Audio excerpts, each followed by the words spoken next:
Hello दोस्तों, मैं हूं अवनीश और हम लोग जैसा कि उत्तराखंड पुलिस अधिनियम 2007 को पढ़ रहे हैं और अभी तक हमने उत्तराखंड पुलिस अधिनियम में चैप्टर 1, चैप्टर 2, चैप्टर 3, चैप्टर 4 और चैप्टर 5 यानी कि हम लोगों ने सेक्शन 49 तक अभी तक कंप्लीट कर लिया है। और बीच में एक वीडियो मैंने रैंकिंग सिस्टम भी अपलोड किया है ताकि आप लोगों को रैंकिंग सिस्टम में प्रॉब्लम ना हो।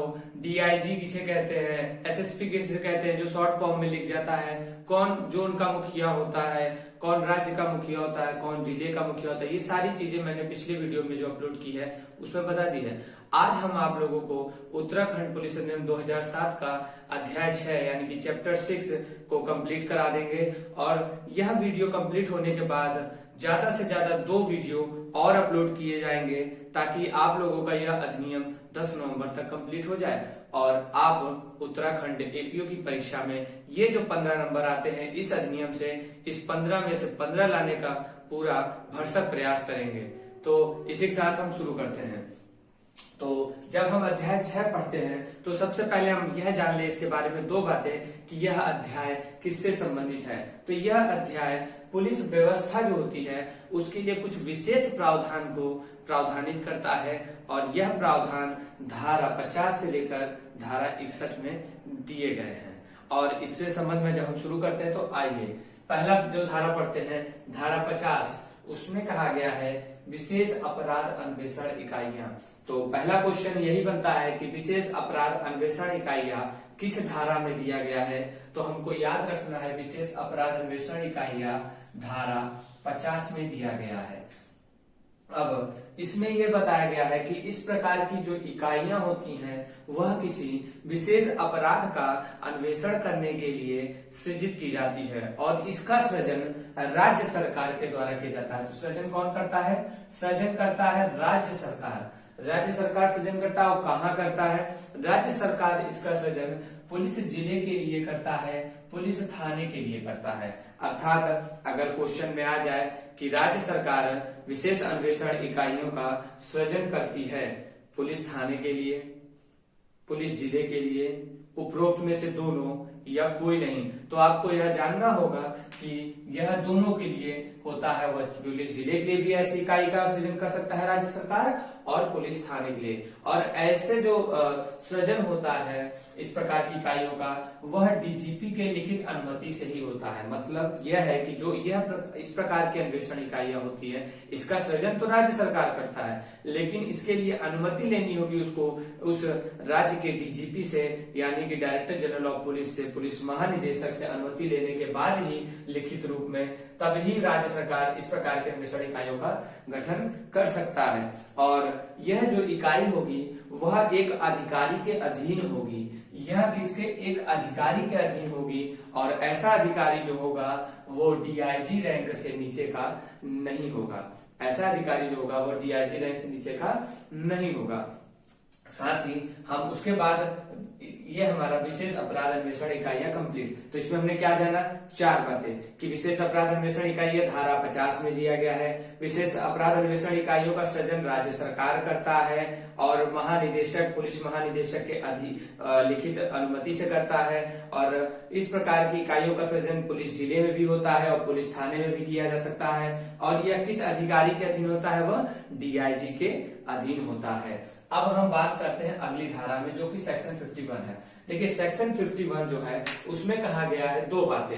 पहला, सार्वजनिक स्थलों के आरक्षण और अवरोध निर्माण की शक्ति किसमें निहित है? सार्वजनिक स्थलों पर संगीत तथा ध्वनि संयंत्रों को प्रयोग को नियंत्रित कौन करता है इसके बारे में बताया गया है। 2 बातों को बताया गया है बेयर एक्ट में। तो हम 51 में पढ़ते हैं, धारा 50 में क्या पढ़ते हैं इसको। अब देखिए जो पहला होता है इसका क्या मतलब है, जो ये आधी बात हमने लिख रखी है, सार्वजनिक स्थलों के आरक्षण और अवरोध निर्माण कर। मतलब कि कौन का किसको शक्ति दी गई है? पहले तो ये समझ लीजिए, एसपी को, पुलिस अधीक्षक को यह शक्ति दी गई है। मतलब यह है कि पुलिस अधीक्षक जो होता है वह सार्वजनिक सूचना देकर किसी ऐसे स्थान पर जो सार्वजनिक स्थान कहलाते हैं, सार्वजनिक स्थान में कोई स्थान जो होता है उसको आरक्षित कर सकता है। आरक्षित मतलब यह कि किसी विशेष लोगों को ही उसमें जाने की अनुमति दे सकता है और कुछ लोगों को रोकने की उसकी शक्ति होती है। तो यह शक्ति किसको है? सार्वजनिक स्थान पे कौन जाएगा कौन नहीं जाएगा इस प्रकार का निर्देश देने की शक्ति किसमें है?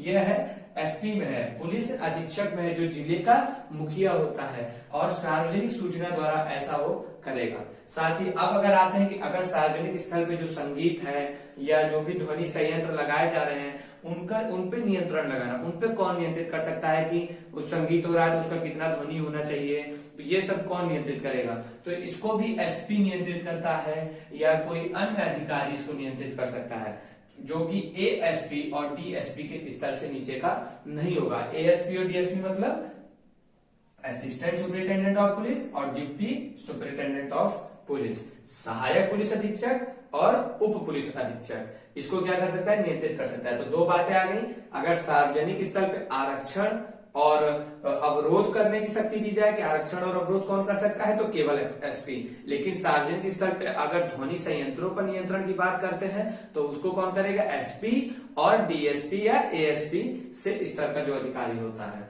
अब आगे आते हैं अगली धारा 52, लॉ एंड ऑर्डर बनाए रखना, मतलब विधि और व्यवस्था को बनाए रखना, इसमें भी एसपी है। देखिए अभी तक आप ध्यान दे रहे होंगे कि इसमें भी एसपी था, इसमें भी एसपी है। एसपी मतलब पुलिस अधीक्षक सुपरिटेंडेंट ऑफ पुलिस। अब विधि व्यवस्था कौन बनाए रखता है? Superintendent of police. उस जिले का जो सुपरिटेंडेंट ऑफ पुलिस मुखिया होता है वो उसको ये शक्ति होती है कि वह क्या बोलते हैं, विधि और व्यवस्था बनाए रखने के लिए आदेश जारी कर सकता है कि कैसे विधि और व्यवस्था बनाए रख सकता है। विधि व्यवस्था बनाए रखने के लिए जो आदेश पारित किए जा सकते हैं वो आदेश वो पारित कर देगा, लेकिन ऐसा आदेश वह जिला मजिस्ट्रेट की सहमति से ही पारित करेगा। मतलब लॉ एंड ऑर्डर के संबंध में पुलिस अधीक्षक के द्वारा आदेश जारी किया जा सकता है उसको बनाए रखने के लिए, लेकिन ऐसा आदेश वह डीएम की जिला मजिस्ट्रेट की सहमति से ही होगा। और इसमें एक बात और बताया गया है, उसको जान लीजिए, सूचना देने का कर्तव्य। मतलब वह व्यक्ति जो जुलूस निकालता है, मान लीजिए कोई आम रास्ता है, सार्वजनिक स्थान है, सड़क है, उस पे कोई व्यक्ति है या जनसमूह है अगर जुलूस निकालना चाहता है या सार्वजनिक सभा करना चाहता है तो उसके पहले उसको इसकी सूचना देना पड़ेगा। सूचना देने का कर्तव्य दिया गया है इसका, किसको देना होगा? उस जिले के मजिस्ट्रेट को यानी कि जिला मजिस्ट्रेट को, एसपी को यानी पुलिस अधीक्षक को, और जिस थाने के क्षेत्र में वह जुलूस करना चाहता है उस थाने के एसएचओ को भी, यानी कि एसएचओ मतलब कौन हो गया? पुलिस थाने का प्रभारी अधिकारी। तो हमने यहां तक कंप्लीट कर लिया। पहला, विधि और व्यवस्था बनाए रखने का आदेश कौन जारी करेगा? एसपी, डीएम के अनुमति से लेकर डीएम से सहमति लेके। और जहां कोई व्यक्ति अगर जुलूस निकाल रहा है इस तरह से सार्वजनिक सभा में या सार्वजनिक स्थान में या किसी सड़क या ऐसे स्थानों पर, तो वहां पे उसको क्या कर्तव्य दिया गया? उसका कर्तव्य दिया गया कि वह इसको सूचना दे। किसको सूचना दे? डीएम को दे, एसपी को दे और किसको दे? एसएचओ को दे। अब इसके बाद ये कह रहा है कि क्या विधि और व्यवस्था बनाए रखने की जो शक्ति है, उसके संबंध में जो आदेश पारित करने की शक्ति है, क्या केवल एसपी को प्राप्त है? तो ऐसा नहीं है। इसमें जो सब क्लॉज 2 है उसमें यह बताया गया है कि एसएचओ को भी यह शक्ति प्राप्त है। एसएचओ मतलब थाने का पुलिस जो प्रभारी अधिकारी होता है पुलिस थाने का, वह भी लॉ एंड ऑर्डर के संबंध में जो उपरोक्त शक्ति एसपी को मिली गई है वह शक्ति इसको भी प्राप्त है। लेकिन ऐसा कब? ऐसा अपवादिक और अपरिहार्य परिस्थितियों में, मतलब साधारणतया तो उसे नहीं मिलता है। अगर क्वेश्चन में पूछा जाए कि विधि और व्यवस्था बनाए रखने का शक्ति किसे है, इस संबंध में आदेश जारी करने की शक्ति किसे है, तो एसपी होगा। लेकिन अगर अपवादिक तरीके से देखा जाए, अपरिहार्य परिस्थितियों में देखा जाए तो एसएचओ को भी इसकी शक्ति प्राप्त है। तो यहाँ पे हमारा सेक्शन 52 कंप्लीट होता है। इसके बाद अब हम सेक्शन 53 की बात करते हैं, यातायात का विनियमन। यातायात का विनियमन से संबंधित निर्देश जारी करने की शक्ति भी किसमें होती है? एसपी पे होती है, यानी कि पुलिस अधीक्षक में होती है। इसमें बस इतना ही जानना है। फिर साक्षी का संरक्षण, सेक्शन 54 साक्षी के संरक्षण से संबंधित प्रावधान दिया गया है कि साक्षी के संरक्षण कैसे किया जाएगा, इससे संबंधित प्रावधान दिया गया है। तो इसमें पहली चीज तो हमको जानना है कि इससे संबंधित जो नियम होता है वह कौन बनाता है। साक्षी के संरक्षण से संबंधित नियम राज्य सरकार बनाती है, और राज्य सरकार बनाती है। साथ ही कोई साक्षी को संरक्षित साक्षी घोषित कराना हो तो उसके लिए न्यायालय में आवेदन करना पड़ेगा। मतलब कहने का यह है कि राज्य सरकार नियम बनाती है साक्षी के संरक्षण से संबंधित, और अगर किसी साक्षी को संरक्षित साक्षी के रूप में बनाना है तो उसके लिए पहले क्या होगा, न्यायालय में एक आवेदन दिया जाएगा, और ऐसा आवेदन राज्य सरकार द्वारा किया जाएगा या राज्य सरकार के द्वारा प्राधिकृत अधिकारी के द्वारा किया जाएगा। तो दो बातें हो गई साक्षी के संरक्षण में कि नियम कौन बनाएगा, राज्य सरकार, और संरक्षित साक्षी कराने के लिए, घोषित कराने के लिए न्यायालय में आवेदन कौन देगा, आवेदन देगा कौन, राज्य सरकार और प्राधिकृत अधिकारी। ठीक है। अब उसके बाद अगला आते हैं पीड़ित व्यक्ति को पुनर्वास। सेक्शन 55 पीड़ित व्यक्ति को पुनर्वास के संबंध में प्रावधान दिया गया। इसमें बस इतना जानो कि पीड़ित व्यक्ति के पुनर्वास से संबंधित प्रावधान किसमें दिया गया है, तो सेक्शन 55 में। इसके बाद अब अगली इंपॉर्टेंट जो धारा है, जो बहुत ही इंपॉर्टेंट है, वो है ग्रामीण क्षेत्रों के लिए ग्राम रक्षक। ग्राम रक्षक, देखिए इसमें क्या है, उत्तराखंड पुलिस अधिनियम में एक ग्राम रक्षक का भी प्रावधान किया गया है जो गांवों की रक्षा करने के लिए नियुक्त किया जाता है। तो इसको कहा दिया गया है ग्राम रक्षक से संबंधित प्रावधान, तो ग्राम रक्षक 56 में दिया गया है। किसमें दिया गया है, सेक्शन 56 धारा 56 में ग्राम रक्षक का प्रावधान दिया गया है। अब इसकी एक एक बातें जान लेते हैं। पहले नियुक्ति इसकी कौन करता है, इसकी नियुक्ति एसपी द्वारा की जाता है, यानी कि जिला अधीक्षक के द्वारा ग्राम रक्षक की नियुक्ति की जाती है, और ऐसी नियुक्ति प्रत्येक गांव या गांव के समूह के लिए की जाती है। ऐसी नियुक्ति प्रत्येक गांव और गांव के समूह के लिए की जाती है। इसके बाद योग्यता पढ़ते हैं कि इनकी क्या योग्यता है, मतलब किन व्यक्तियों को ग्राम रक्षक के रूप में नियुक्त किया जाएगा। तो पहला कि ऐसे व्यक्ति जो गांव में या गांव के समूह में रहने वाला हो, मतलब वहां का निवासी हो, गांव में रहता हो, गांव के समूह में रहता हो, उस व्यक्ति को। दूसरा 30 से 60 वर्ष की आयु का हो, मतलब कि वो 30 से 60 वर्ष के बीच का होना चाहिए। 60 वर्ष के ऊपर का व्यक्ति नहीं, 60 वर्ष से कम उम्र का व्यक्ति इसके लिए योग्य नहीं होता है। और स्वस्थ चित्त होना चाहिए, और साथ ही और निम्न वरीयता क्रम में नियुक्त किया जाता है। मतलब एक वरीयता क्रम दिया गया है, उसी वरीयता क्रम में नियुक्त किया जाएगा। कि अगर मान लीजिए वरीयता क्रम पहले जान लीजिए, पहले इसको जानिए वरीयता क्रम क्या है। वरीयता क्रम भूतपूर्व सैनिक और अर्ध सैनिक, मतलब भूतपूर्व सैनिक पहले क्रम में, पहले किसको चांस मिलेगा, सबसे पहले भूतपूर्व सैनिक या भूतपूर्व अर्ध सैनिक, या होमगार्ड स्वयंसेवक, और तीसरा खिलाड़ी जिसने राज्य स्तर पर खेला हो और अपने जिले का प्रतिनिधित्व किया हो, ऐसा खिलाड़ी, और अन्य व्यक्ति। अब देखिए हम समझाते हैं। मान लीजिए गांव में 4 व्यक्ति हैं, 4 व्यक्तियों में से एक व्यक्ति को नियुक्त किया जाना है ग्राम रक्षक के रूप में। अब उस गांव में, और वो चारों जो हैं 30 से 60 वर्ष के आयु के बीच में हैं, ठीक है। उस गांव में रहते हैं चारों व्यक्ति। देखिए 4 व्यक्ति हो गए, ये 4 व्यक्ति हो गए। पहली शर्त इन्होंने पूरा किया कि ये गांव में रहते हैं, ये चारों व्यक्ति गांव में रहते हैं। दूसरी शर्त पूरी होगी 30 से 60 वर्ष के बीच में इनकी आयु भी है। तीसरी शर्त हो गई कि ये स्वस्थ चित्त भी हैं, ठीक है। अब चौथी शर्त आती है कि इनकी वरीयता क्रम में होना चाहिए। अब पता चला इन 4 में एक जो था वो भूतपूर्व सैनिक था, मतलब कि वो सैनिक था और वो अब रिटायर हो गया है। और 4 में से एक भूतपूर्व सैनिक था, एक होमगार्ड स्वयं सेवक था, एक खिलाड़ी ऐसा था जिसने उस राज्य स्तर पर अपने जिले का प्रतिनिधित्व किया था, और एक अन्य व्यक्ति था। चारों अलग अलग व्यक्ति हो गए। अब एक ही रक्षक को नियुक्त करना है तो राज्य सरकार किसे नियुक्त करेगी, चारों ने ये भी शर्तें पूरी की, ये भी शर्तें पूरी की, ये भी शर्तें पूरी की। अब उसको नियुक्त किया जाएगा जो सबसे पहले वरीयता क्रम में था, भूतपूर्व सैनिक। 4 में से जो भूतपूर्व सैनिक होगा उसे नियुक्त कर दिया जाएगा। अब मान लीजिए भूतपूर्व सैनिक नहीं था इसमें, तब किसे नियुक्त किया जाएगा, तब होमगार्ड स्वयंसेवक को। ये दोनों ऊपर के नहीं थे तो खिलाड़ी को, और ये तीनों ना हो उस जिले में तो फिर कोई भी व्यक्ति नियुक्त हो सकता है अन्य व्यक्ति के रूप में। ये हमारा हो गया ग्रामीण क्षेत्रों में ग्राम रक्षक की नियुक्ति और उनकी योग्यता और उनका जो क्रम है वरीयता क्रम। अब हम बात करते हैं निर्योग्यता की, कि किन व्यक्तियों को ग्राम रक्षक के रूप में नियुक्त नहीं किया जा सकता। तो नैतिक अधमता के, अगर कोई ऐसा व्यक्ति है जिसे नैतिक अधमता के अपराध के लिए न्यायालय द्वारा दोष सिद्ध कर दिया गया है तो उसे नियुक्त नहीं किया जाएगा। या किसी के विरुद्ध न्यायालय में कोई आरोप लगा है, किसी अपराध के लिए आरोप लगाया गया है, तो ऐसे व्यक्ति को भी ग्राम रक्षक के रूप में नियुक्त नहीं किया जा सकता। योग्य नियुक्ति। अब इनकी पदावधि क्या होगी, ग्राम रक्षक की पदावधि क्या होगी, कितने समय के लिए इनको ग्राम रक्षक के रूप में नियुक्त किया जाएगा। तो यह 3 वर्ष के लिए नियुक्त किया जाता है, पहली बात जान लीजिए।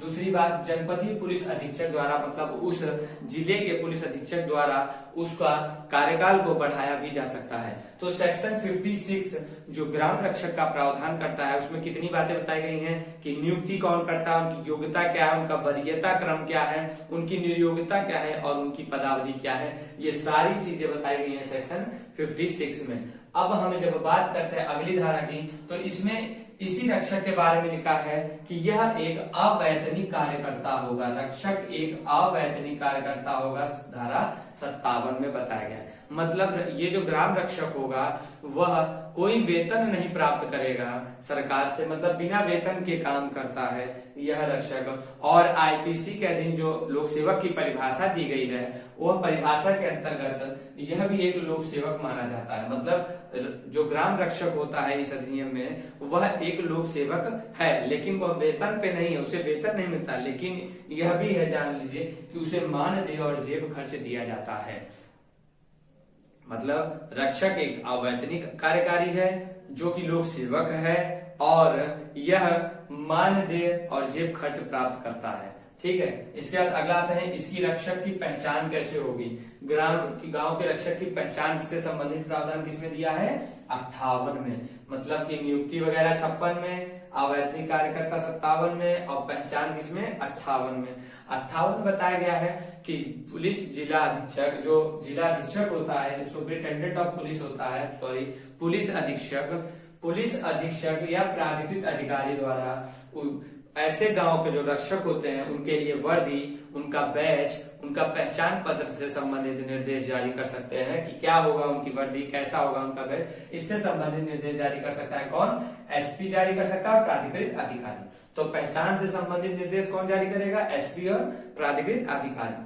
अब अगला आते हैं कि रक्षक के क्या कर्तव्य होंगे और क्या उत्तरदायित्व। ये इंपॉर्टेंट है कि रक्षक के कर्तव्य और उत्तरदायित्व किस धारा में दिया गया है, तो सेक्शन 59। नियुक्ति किसमें दी गई है, 56 में। 56 से 59 तक में ग्राम रक्षक से संबंधित प्रावधान दिए गए हैं, ये ध्यान में रखिएगा। 56 से 59 तक में जो प्रावधान दिए गए वो किसके संबंधित है, ग्राम रक्षक के, जिसमें नियुक्ति योग 56 में जो बताया वो हो गया, 57 में अवैतनिक कार्यकर्ता, 58 में पहचान और 59 में इनके कर्तव्य उत्तरदायित्व। इसमें यह कहा गया है 59 में कि इनको 8 प्रकार के उत्तरदायित्व दिए गए हैं।